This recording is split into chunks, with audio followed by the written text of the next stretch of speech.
하겠습니다. 오늘 말씀은 누가복음 19장입니다. 주보에 11장으로 잘못되었는데요. 19장 37절에서 44절까지입니다. 누가복음 19장 37절에서 44절까지 우리 함께 말씀을 낭독하도록 하겠습니다. 같이 읽도록 하겠습니다. 시작. 이미 감난산 내리막길에 가까이 오심에 제자의 온 무리가 자기들이 본 바 모든 능한 일로 인하여 기뻐하며 큰 소리로 하나님을 찬양하여 이르되 찬송하리로다. 주의 이름으로 오시는 왕이여, 하늘에는 평화요 가장 높은 곳에는 영광이로다 하니, 무리 중 어떤 바리새인들이 말하되 선생이여 당신의 제자들을 책망하소서 하거늘 대답하여 이르시되 내가 너희에게 말하노니 만일 이 사람이 침묵하면 돌들이 소리 지르리라 하시니라. 가까이 오사 성을 보시고 우시며 이르시되 너도 오늘 평화에 관한 일을 알았더라면 좋을 뻔하였거니와 지금 내 눈에 숨겨졌도다. 날이 이를지라 내 원수들이 토든을 쌓고 너를 둘러 사면으로 가두고 또 너와 및 그 가운데 있는 내 자식들을 땅에 메어치며 돌 하나도 돌 위에 남기지 아니하리니 이는 내가 보살핌 받는 날을 알지 못함을 인함이니라 하시니라. 아멘. 목사님께서 교회 소식과 말씀 선포해 주시겠습니다.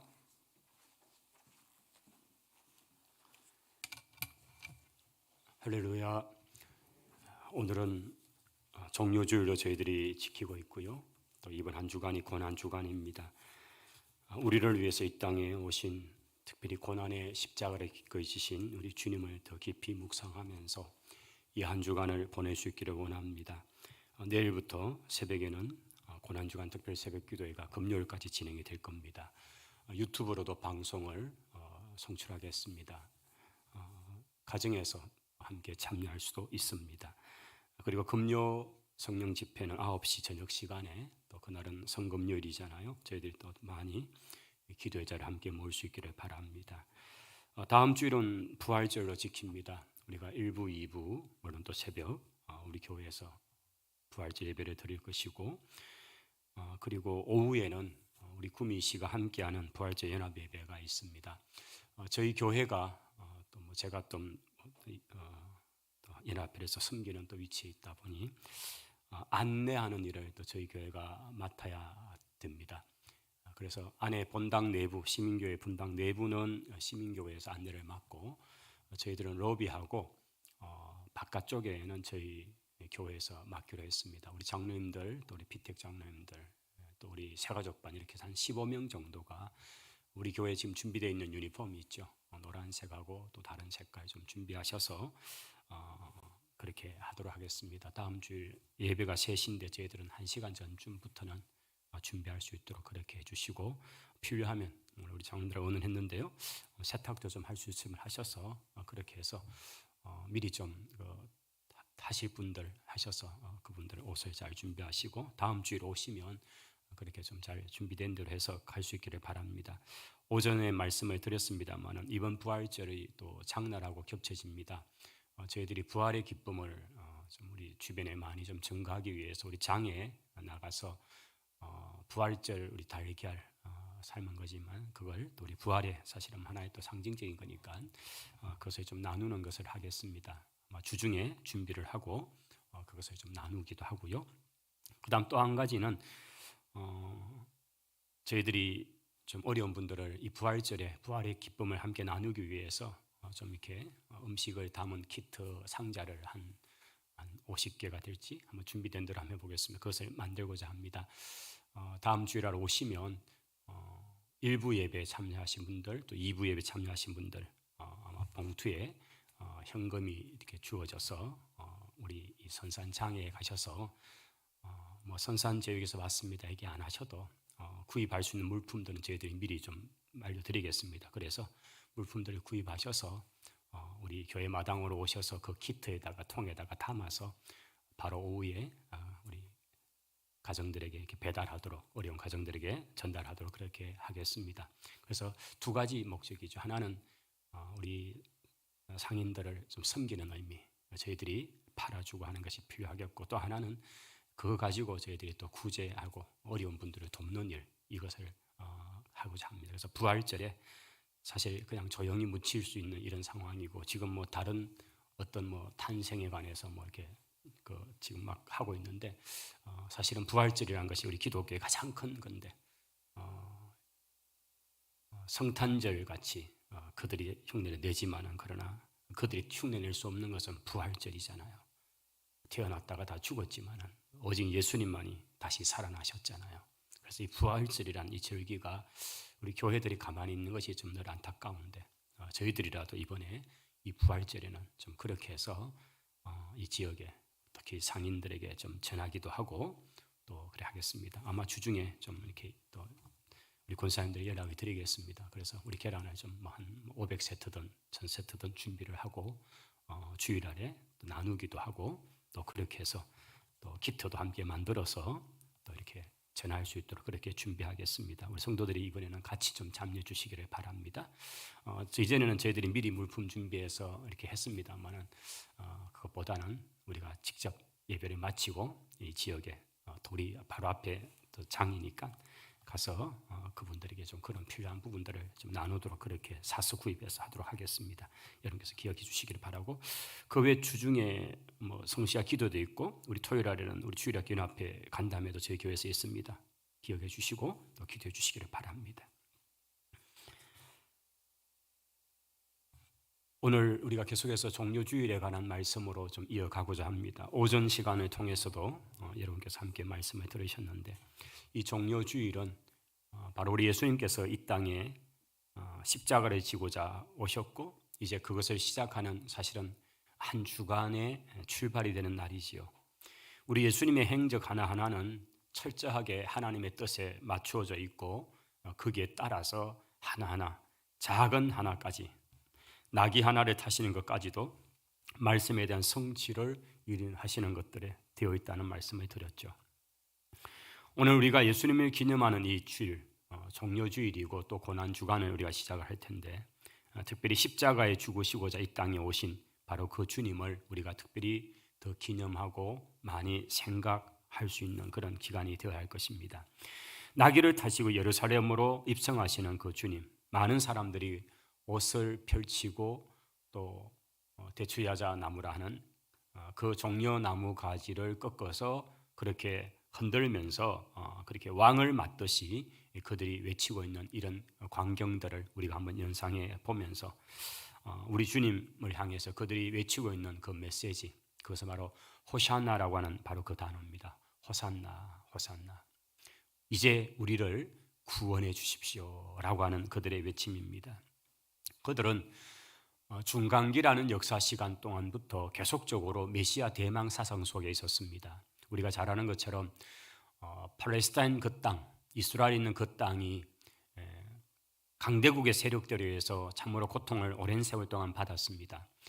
아수르는 북이스라엘을 멸망을 시켰고, 그 뒤에 일어났던 바벨론은 남쪽 유다를 멸망시켜 버렸습니다. 그리고 그 바벨론은 페르시아에 의해서 정복을 당했고, 그 페르시아는 헬라라고 하는 알렉산더에 의해서 멸망을 받습니다. 근데 이스라엘 땅은 그대로 있는데 주인은 계속 바뀌는 거죠. 아수르가 주인이 되었다가 바벨론이 주인이 되었다가 페르시아가 주인이 되었다가 이제는 헬라가 주인이 되어 있는 시대. 이것이 말라기와 마태복음 사이 중간기 400년 동안 일어난 역사입니다. 그런데 이 중간기 역사 동안에 그들이 가장 이제 일어나고 있는 것은 메시아 대망 사상입니다. 그들 속에는 빨리 우리를 위해서 구약의 선지자들이 예언하셨던 그 메시아가 오셔서 우리를 구원해 주시면 좋겠다라는 그 사상이 아주 팽배한 시대였습니다. 그러면서 일어났던 여러 이제 학파들이 사두개인이라는 그런 상당히 현실적인 그런 성경을 가르치는 그런 학파가 있는가 하면, 그와 또 반대편에 서 있는 바리새파 사람들, 경건주의자들, 율법주의자들, 성경으로 돌아가자고 하는 사람들, 이런 것이 바로 바리새파 운동이죠. 이런 세력들이 일어나서 나름대로 메시아에 대한 대망 사상을 그들이 갖고 있었습니다. 이제 그런 가운데 로마가 그리스, 헬라를 무너뜨리고 세상을 장악해 버렸습니다. 이제 로마의 세력 아래에 있던 그 땅에 이런 사상이 아주 팽배해질 그때쯤에 우리 예수님께서 탄생하신 거죠. 우리 예수님께서 베들레헴 땅, 유다 땅 베들레헴에서 출생하시고 그 하나하나도 기적 같은 일들이죠. 저 북쪽 갈릴리에 살고 있던 어떻게 요셉과 마리아의 그 부부가 이렇게 베들레헴까지 와서 아기를 낳게 되는 이것은 하나님의 간섭 없이는 되어줄 수 없는 일이었습니다. 그것도 만삭이 된 여인이 그 먼 길을 여행할 이유가 전혀 없죠. 그런데 하나님의 그 하나하나가 다 하나님의 섭리고 하나님의 말씀이 성취되는 일을 위해서, 왜냐하면 유다의 자손으로 유다 땅 베들레헴에서 바로 다윗의 후손으로 태어나셔야 되는 그 일을 하나님은 이루어 가신 거고 그것이 그대로 성취되는 겁니다. 그렇게 해서 우리 예수님이 이 땅에 태어났을 뿐 아니라 이제 30년의 사생애가 끝나고 공생의 사역을 시작하고 그리고 수많은 사람들이 예수님에 대해서 주목을 합니다. 거기에 대해서 여러 가지 이제 얘기들이 나오죠. 메시아가 맞다 아니다 이런 많은 논쟁 속에도 예수님에 대한 소문은 아주 막 이스라엘 전체 뿐 아니라 그 너머까지도 그 소문이 엄청나게 퍼져났습니다.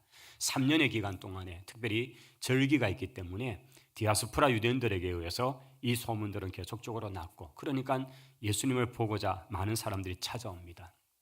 오늘 우리 본문에 바로 뒷부분에 가면 요한복음 12장이 이와 같은 본문인데요. 가면 헬라 사람 몇 사람이 예수님을 배우고자 찾아오는 장면이 바로 오늘 이 사건 뒤에 나옵니다. 그때 예수님께서 뭐라고 말씀하십니까? 인자가 때가 되었다. 하늘이 미리 땅에 떨어져 죽지 않으면 하늘 그대로 있고 죽으면 많은 열매를 맺는다는 이 말씀이 바로 오늘 종료주일과 관계되어서 나타나는 메시지인데 이게 요한복음 12장의 메시지인데 이것은 예수님에 대한 소문이 얼마까지 들어가 있는가? 헬라파 지역까지. 헬라는 그리스 땅이거든요. 거기까지 이미 예수님에 대한 소문이 있었고 진짜 예수님 메시아가 맞는가를 보러 왔다는 거죠. 주님은 그걸 딱 듣는 순간에 빌립을 통해서 헬라파 사람, 헬라 몇 사람이 자신을 배웠다는 그 얘기를 듣는 순간에 이제 직감하셨죠. 인자가 영광을 얻을 때가 왔다. 이제 죽으실 때가 왔다는 것을 그때 한번 다시 말씀하는 장면이 있습니다. 이렇게 예수님의 소문이 온 세계에 막 퍼져나오고 있는 그런 상황 속에서 오늘 주님께서는 이제 이 퍼포먼스를 펼쳐가시는 거죠. 물론 490년 전에 스가랴가 했던 그 예언을 이루기 위한 주님의 계획이기도 하고요. 이제 주님께서는 그 전에 예루살렘에 오실 때는 그러지 않았잖아요. 사실은 여러 차례 주님께서는 예루살렘으로 찾아오셨거든요. 그런데 오늘 바로 이 종료주일은 다른 주님의 모습이죠. 주님은 일부러 매여 있는 나귀를 끌어오라 그렇게 말씀합니다. 오늘 이 본문을 따라서 좀 묵상을 하다 보면 참 저는 저의 관점에서 또 재미난 것들이 발견이 됩니다. 28절, 29절에 가보시면 지금 우리가 누가복음 19장을 펼쳐놓으실 텐데요. 예수님께서 이 말씀을 하셔서 예루살렘을 향해서 앞서 가시더라. 감람원이라 부르는 산 쪽에 있는 벳바게와 베다니에 가까이 가셨을 때 제자들 중 둘을 보내시면서 이렇게 되어 있습니다. 벳바게와 베다니, 마가복음에도 11장에도 그렇게 되어 있고요. 벳바게와 베다니, 이제 이 동네가 형성되어 있는 그런 지역 지리적인 것들을 보면 그 당시 로마가 닦아놨던 그 길을 타고 이렇게 오게 되면 여리고에 거쳐서 벳바게 쪽으로 통과해서 예루살렘으로 가게 되고 거기서 이제 약간 치우쳐서 안쪽 마을로 들어가면 베다니 동네라는 곳이 있습니다.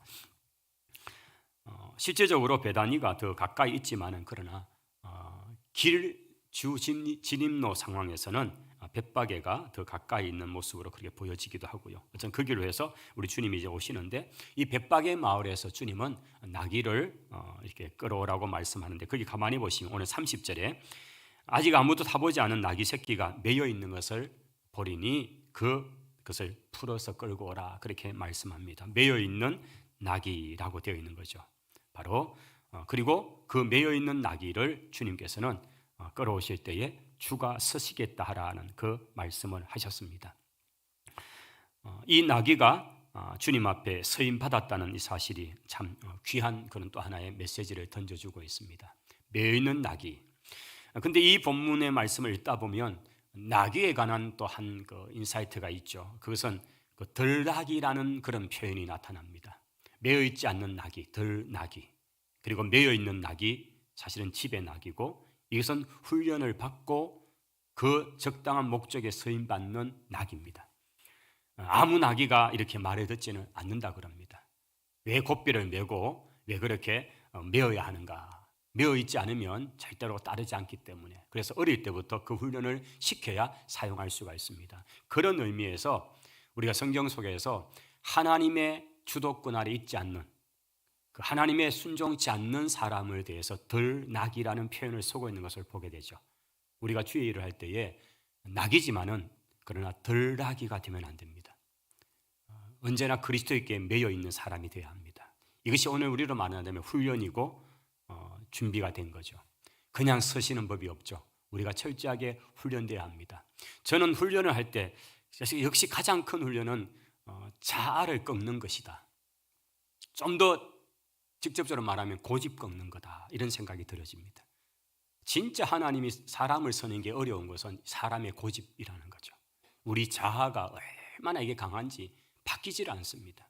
고집은 정말 꺾어지지 않는 거죠. 그래서 하나님은 그것을 다루는 방법으로 우리에게 시련을 주고 여러 가지 어려움을 주시는 것 같아요.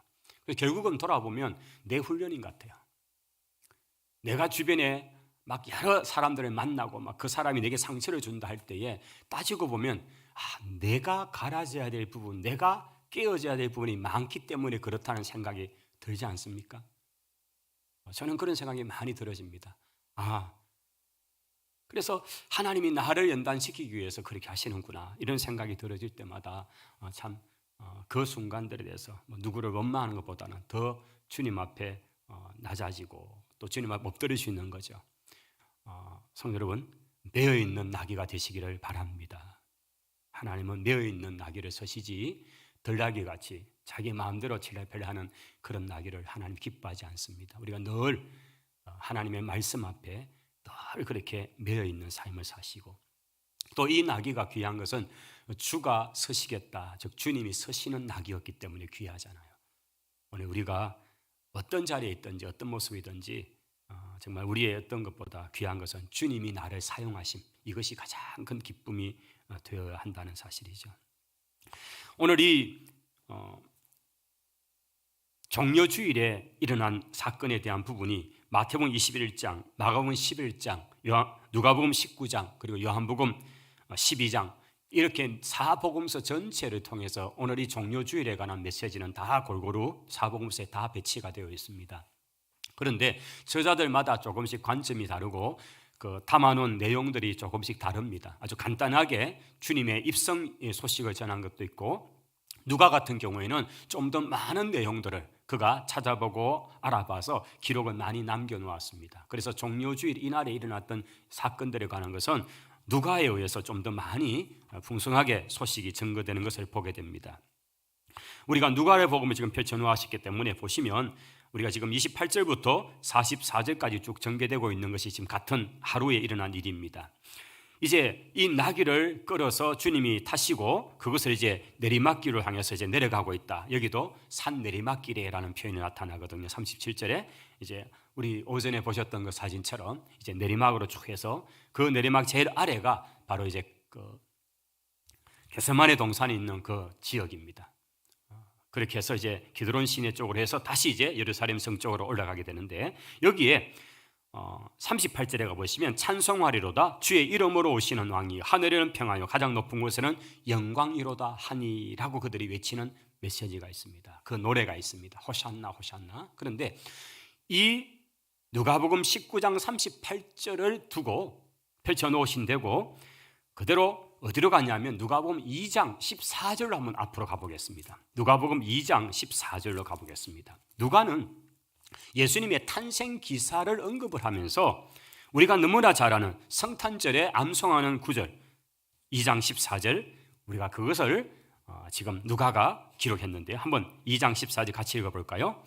지극히 높은 곳에서는 하나님께 영광이요 땅에서는 하나님이 기뻐하신 사람들 중에 평화로다 하니라. 아멘. 여러분, 이 예수 그리스도의 탄생 기사에 나왔던 핵심적인 두 단어가 영광과 평화였습니다. 지극히 높은 곳에서는 하나님께 영광이요 땅에서는 기뻐하심을 입은 사람들 중에 평화로다. 그런데 다시 19장 38절로 와보겠습니다. 우리 예수님께서 이제 십자가를 지시기 위한 그 한 주간의 종료주일이 되는 그날에 예루살렘을 입성하시는데, 이날은 주님 스스로도 왕의 모습으로, 그것도 겸손한 왕으로 나귀를 타신 그 모습으로 지금 퍼포먼스를 하시는데, 여기에 수많은 사람들이 진짜로 알든지 모르든지 그들이 외치고 있는 찬송입니다. 이것은 2장에서는 천군과 천사의 찬송이었다면 19장에서는 사람들, 예수님을 환영하는 사람들의 찬송인데요, 같이 한번 38절 다시 읽겠습니다. 이르되 찬송하리로다 주의 이름으로 오시는 왕이여, 하늘에는 평하여 가장 높은 곳에는 영광이로다 하니. 아멘. 여러분, 이게 너무나 지금 누가는 아주 의도적으로 이 사실을 잘 배치를 해놓은 거죠. 이 땅에 오신, 바로 아기로 오신 예수 그리스도의 탄생에 관한 기사에서 하늘에는 영광, 땅에는 하나님 기뻐하시면 사람들 중에 평화라고 하는 그 메시지가 그대로 지금 예수님이 십자가를 지기 위해서 이 땅에 오신 바로 예루살렘에 들어갈 그때에 호산나라는 찬송에 바로 이런 찬송의 내용들이 함께 노래되어 있다는 사실이죠. 그러니까 이 찬양을 하니까 바리새파 사람들이 막 불을 내면서 막 화를 내면서 어디 감히 사람 앞에 이렇게 사람을 이렇게 찬송하냐고, 사람을 높이냐고 막 화를 내는 겁니다. 왜냐하면 바리새인들의 입장에서 예수님은 메시아도 아니고 하나님의 아들은 더더욱 아니고, 그들은 이미 나름대로 예수님에 대해서 정리해 놨잖아요. 그런데 예수님을 그렇게 막 사람들이 찬송을 하고 예수님을 신같이 그렇게 하니까, 근데 진짜 하나님이신데, 하나님의 아들이신데 그렇게 하니까 막 입을 닫으라고, 왜 저렇게 하냐고 막 야단을 칩니다. 당신의 제자들을 책망하라고, 막 어떻게 저렇게 망측한 망령된 그런 가사를 가지고 그렇게 하냐고 막 나무라고 있는 장면이 39절이죠. 그러자 예수님의 대답이 이렇습니다. 40절 한번 보실까요? 대답하여 이르시되 내가 너희에게 말하노니 만일 이 사람들이 침묵을 하면, 지금 여기 널브러져 있는 돌멩이들이 소리를 지르리라. 주님께서 이 찬송을 기쁘게 받으신다는 거죠. 이 찬송이 합당하다는 거죠. 당신이 누구이신가를 말하고 있는 것입니다. 주님은 만왕의 왕이요 만주의 주요, 우리 주님은 이 세상에 오신 하나님의 구원자이시죠. 바로 그것을 지금 이들이 막 그냥 흑인에 적어서, 또는 아이들이 막 그냥 막 때려지어서 그렇게 부르지만은, 그러나 주님은 당신이 그라는 사실을 주님께서는 거절하지 않습니다. 만약 이들이 그것을 침묵하면 돌멩이들을 일으켜서라도 찬송하게 만들겠다, 그렇게 말씀하시는 겁니다. 우리 주님은 정말 그렇습니다. 주님은 이 땅에 오신 하나님의 아들이요 구원자십니다. 이스라엘 백성들이 그토록 기다리고 있던, 참으로 우리를 구원할 바로 그 메시아, 특별히 그 메시아 사상이 팽배해 있던 바로 그 시대에 우리 주님께서는 당신이 바로 그분이신 것을 선포하고 있는 것입니다. 우리가 스가랴 9장 9절의 말씀을 우리가 보셨는데, 겸손하서 참으로 오신 왕인데 그 10절로 내려가 보면 평화의 왕에 관한 메시지도 함께 나와 있습니다. 참으로 주님이 이 땅에 오심으로 평화를 가져다 주신 것입니다. 사실 그 당시 세상은 팍스 로마나라는 이름으로 세상이 지배될 시대였습니다. 이 팍스 로마나라는 것은 로마로 인해서 세상이 질서가 지고 로마로 인해서 세상에 평화가 온다는 이 사상입니다. 로마가 절대적인 권력이고 로마가 모든 세상을 지배하고 있는, 이것이 팍스 로마나 그런 주장입니다. 그런데 그 로마가 가져다 주는 평화는 진정한 평화가 될 수가 없죠. 권력을 통해서 전쟁으로 수많은 사람들을 압제하고 그렇게 가져온 가짜 평화입니다. 아마 지금 러시아가 하고 있는, 푸틴이 하고 있는, 사실은 백성들 중에는 잘 모르는 사람들 많다 그러는데, 하고 있는 그것은 그거죠. 자신의 힘으로 작은 나라 우크라이나를 정복해서 자기의 속국으로 만들어서 그 땅의 평화를, 자기들이 말하는 평화, 안정을 가져오겠다는 거죠. 그런데 그것은 너무나 어리석은 세상의 평화고, 그게 바로 팍스 로마나주의죠. 로마가 가져다주는 평화는 진정한 평화가 될 수 없습니다. 진짜 평화는 바로 그리스도께서 이 땅에 주시는 평화입니다. 그런데 이 평화가 언제 완성이 될까요? 그것은 우리 주님의 재림의 때와 같이 갈 것입니다. 초림의 주님은 이 평화에 가는 것을 선언하시고 우리에게 주셨습니다. 그러나 이 땅은 여전히 수많은 전쟁과 영적인 그런 어려움 속에 여전히 갈 겁니다. 지금 역시 그렇습니다. 그러나 주님이 이 땅에 다시 오시면 재림의 주님, 그때가 되면 주님은 1도 주님의 어떤 긍휼이 없고 자비하심이 없는 심판의 모습으로 오셔서 세상을 진멸하실 겁니다. 그 주님의 모습이 바로 요한계시록에 나타난 백마를 타신, 그리고 그냥 엄청난 피와 사륙과 심판의 주로 이 땅에 오시는 주님입니다.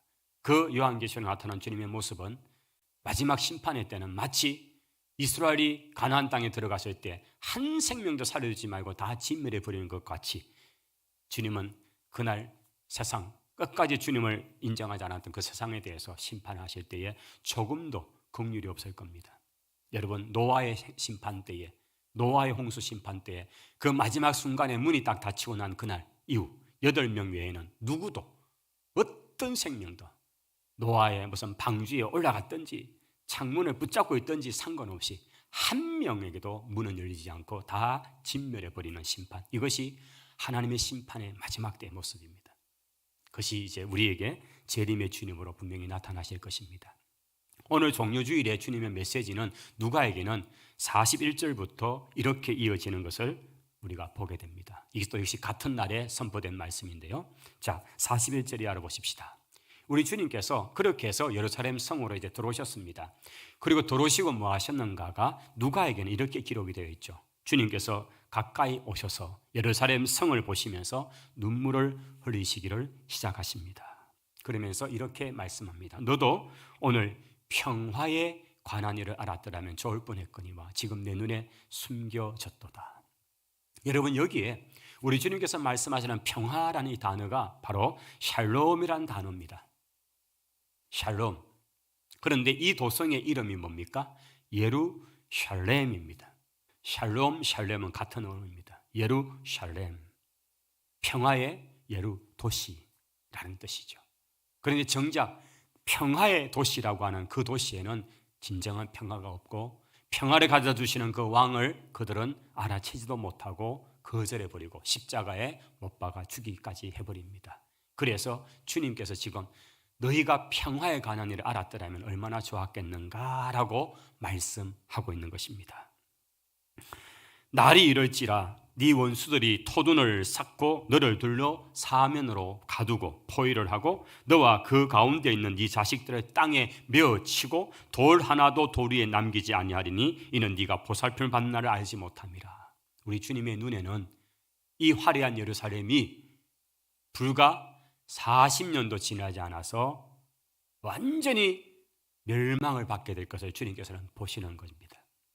이것은 역사적으로 AD 70년에 티투스라고 하는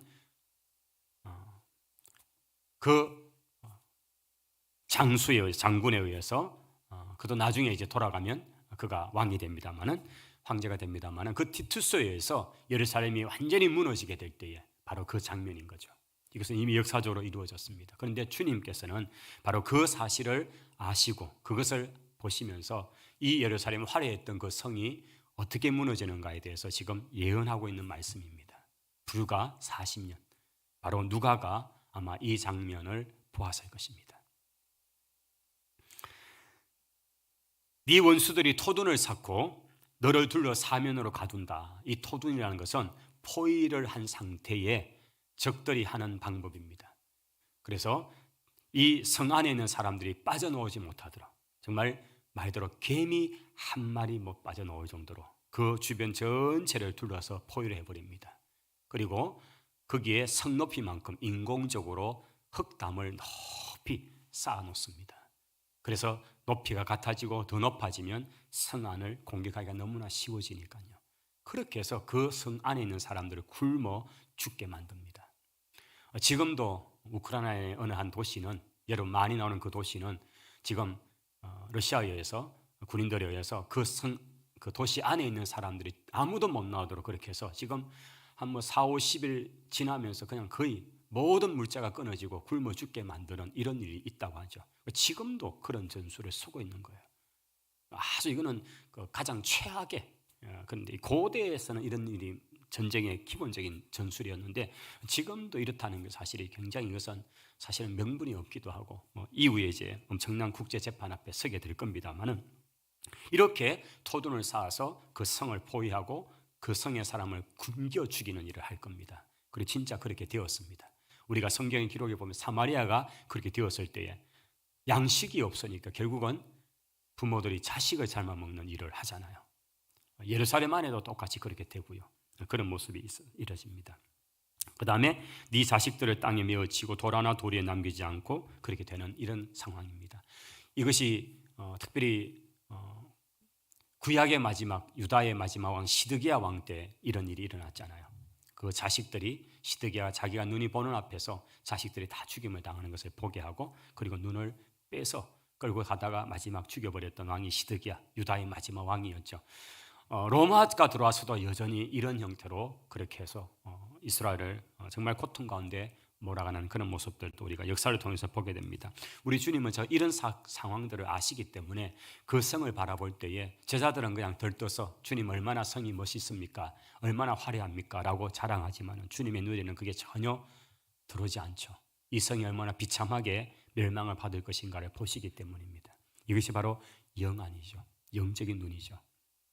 오늘 우리에게서 봐야 될 것들이 그런 것 같습니다. 정말 수많은 사람이 산다 해도 또 수많은 어떤 것들이 있다 해도 결국은 하나님을 알지 못하는 그들이 받게 될 마지막 심판의 모습은 가장 비참한 것이고 가장 고통스러운 것이 될 수밖에 없다는 것. 그러기에 그 영혼이 구원되는 일에 우리가 더 초점을 맞춰야 하고 그 성의 사람들을 빨리 끄집어내는 일이 중요한 것입니다. 아브라함의 조카 롯과 그의 식구들을 성 밖으로 데려가는 것 같이 하나님께서 오늘도 그렇게 하시는 거죠.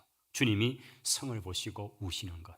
모든 문화, 모든 편리함이 집약되어 있는 것이 바로 도시, 성입니다. 그러나 주님의 눈에는 지금 그것은 하나님의 심판의 불이 떨어지는 곳이다라고 밖에 보이지 않는다는 거죠. 오늘 우리의 눈에도 그러한 것들이 보여져야 될 것입니다.